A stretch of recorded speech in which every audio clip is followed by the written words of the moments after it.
இன்றைக்கி நம்ம பார்க்கக்கூடிய ஃபார்முலா கான்செப்டில் ரிலேஷன்ஸ் அண்ட் ஃபங்க்ஷன்ஸ் 10th ஸ்டாண்டர்டில் இருக்கக்கூடிய டாப்பிக்கில் டொமைன்னா என்ன, கோடொமைன்னா என்ன, அதுதான் நம்ம பார்க்க போகிறோம். தமிழில் பார்த்திங்கன்னா மதிப்பகம், துணை மதிப்பகம். இப்போ டொமைன் அப்படின்னும் போது என்னென்னு பார்த்திங்கன்னா, நம்ம எந்தெந்த வேல்யூஸை சப்ஸ்டிடியூஷன் பண்ண முடியுமோ அதை தான் நம்ம என்னன்னு சொல்லுவோம்னு பார்த்திங்கன்னா டொமைன். தமிழில் மதிப்பகம், அதை எக்ஸ்ன்னு சொல்லிட்டு சொல்லுவோம். ஸோ ஆல் பாசிபிள் இன்புட்ஸை தான் நம்ம என்னன்னு சொல்லுவோம்னு பார்த்திங்கன்னா டொமைன். எந்தெந்த மதிப்பை என்னால் பிரதியிட முடியுமோ அதை மதிப்பகம்னு சொல்லுவோம். இப்போ கோடொமைன்னா என்னென்னு பார்த்தீங்கன்னா, இந்த ரெண்டாவதாக எதில் சிம்பிளாக சொல்லணுன்னா எதில் ஸ்டார்ட் ஆகுதோ, அதாவது நம்ம வேல்யூஸை சப்ஸ்டியூஷன் பண்ணுறோம் இல்லைங்களா, அதை டொமைனும், அது மூலமாக நமக்கு கிடைக்கக்கூடிய ஆன்சர் இருக்குது பார்த்தீங்களா, அந்த செட் ஆஃப் ஃபுல்லாக இருக்கிறத நம்ம என்னென்னு சொல்லுவோம்னு பார்த்தீங்கன்னா கோடொமைன்.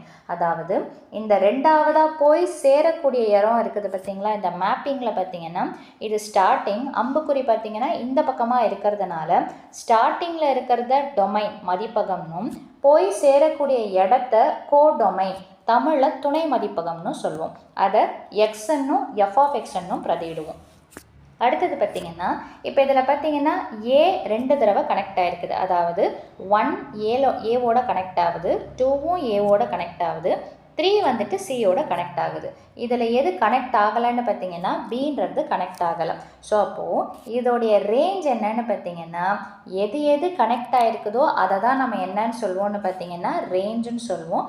தமிழில் பார்த்தீங்கன்னா வீச்சகம் அல்லது வீச்சு அப்படின்னு சொல்லிட்டு சொல்லுவோம். இந்த 3 மேஜர் டிஃப்ரென்ஸை ஃபஸ்ட்டு நம்ம தெரிஞ்சு வச்சுக்கணும். அப்போ டொமைன்னா என்னென்னு பார்த்தீங்கன்னா ஸ்டார்ட் ஆகக்கூடிய இடம், கோடொமைன்னா போய் சேரக்கூடிய இடம்.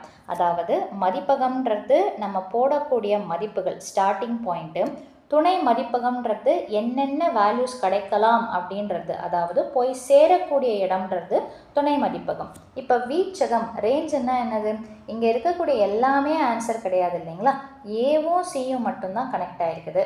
ஸோ கனெக்ட் ஆனது தான் நம்ம என்னன்னு சொல்லுவோம்னு பார்த்தீங்கன்னா ரேஞ்சு, தமிழில் வீச்சகம்.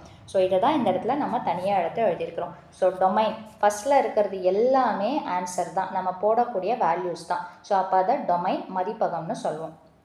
ரெண்டாவதாக இருக்கிறது போய் சேரக்கூடிய இடம், கோடொமைன். அதாவது நமக்கு என்னென்ன பாசிபிள் அவுட்கம்ஸ் வரும் அப்படின்றத பற்றி சொல்கிறது கோடொமைன், தமிழில் துணை மதிப்பகம்.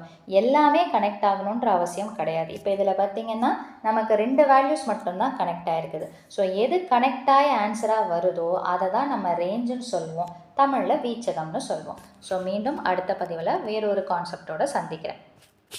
தேங்க்யூ.